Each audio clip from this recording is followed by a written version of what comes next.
Mualliflik dasturlari yordamida o'rgatuvchi dasturiy vositalar yaratish uchun turli xil dasturiy vositalar mavjud. Ulardan WordWall.net platformasini ko'rib o'tamiz.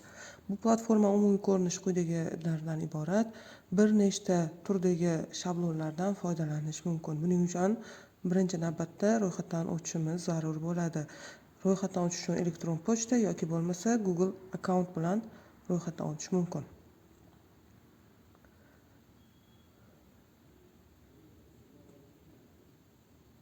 Davom etish tugmasini bosamiz. Sayt asosiy tili ingliz tilida, tarjimon orqali boshqa tillarga ham tarjima qilib olish mumkin.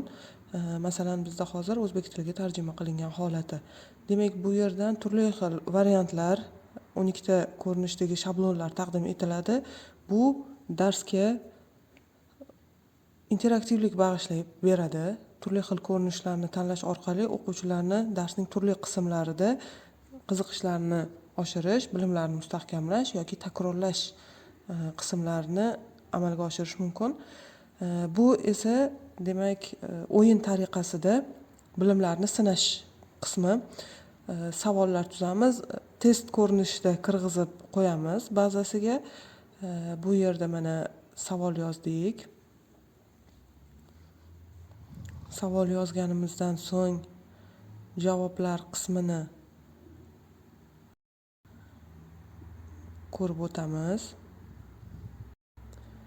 Birinchi savol, demak javobi berildi. Ikkinchi variant berilmoqda. Bir nechta variant qo'shish imkoniyati mavjud.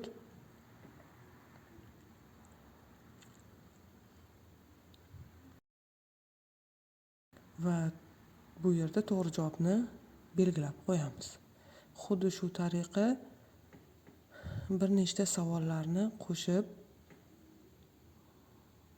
ketish imkoniyati bor.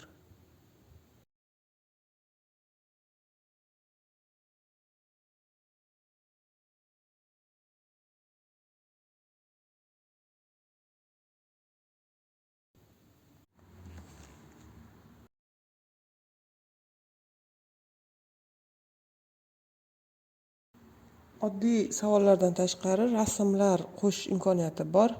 Buning uchun mana bu belgini, rasm belgisini tanlaymiz va yuklash bo'limidan o'zimizga kerakli faylni tanlab, открыть tugmasini bosamiz. Mana ko'rishimiz mumkin. Bu rasm dastur ishga tushganda paydo bo'ladi va yoniga savolni yozib qo'yishimiz mumkin.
Savollar yozib bo'lingandan so'ng bajarildi tugmasini bosamiz.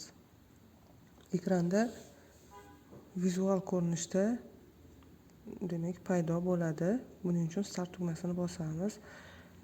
Bu ko'rinishdagi savollar yoki o'yin tariqasidagi testlar o'quvchilarning dars jarayonida vizual ko'rish orqali eslab qolish qobiliyatlarini yaxshilashga yordam beradi. Testlarni belgilasa to'g'ri noto'g'ri ekanligi kelib chiqadi. Undan tashqari mana ulashish orqali biz resursimizga nom qo'yamiz va nashr qilish tugmasini bosamiz. Bu yerda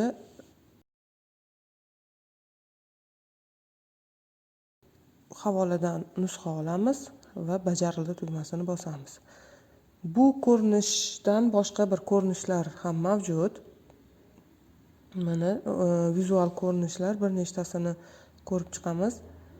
Bular ham darsning turiga, mavzuga va fanga qarab o'zgarishi mumkin. Bu endi rang-barang yorqinroq ko'rinishda bo'ladi.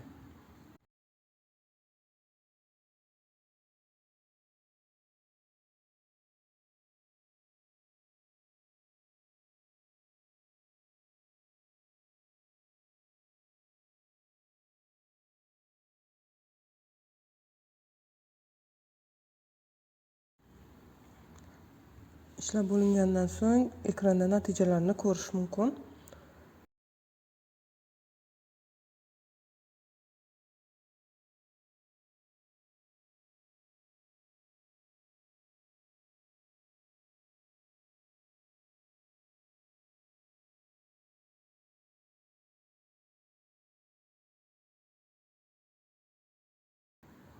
Yana boshqa turlarni ham ko'rib o'tamiz. Klassik uslub, sinfxona, indigo va hokazo uslublar mavjud.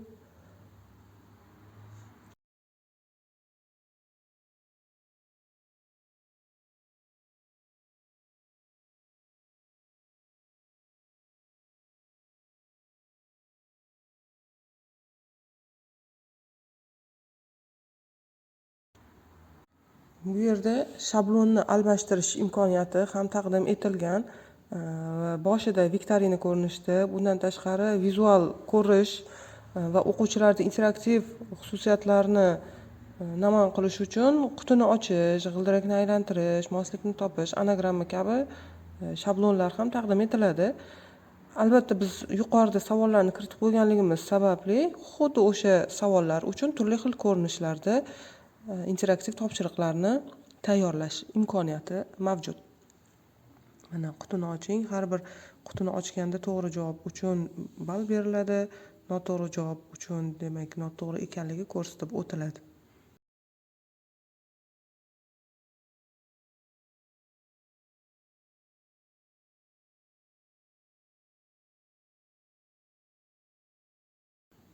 Keyingisi g'ildirakni aylantirish.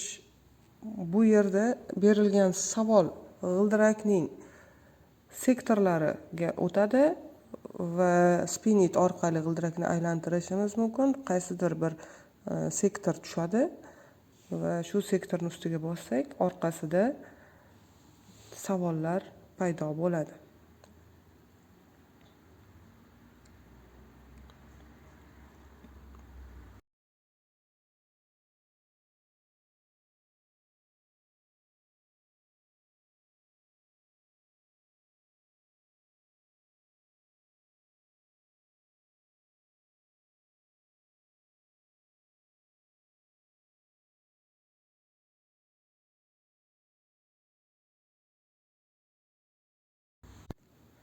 Keyingisi moslikni topish.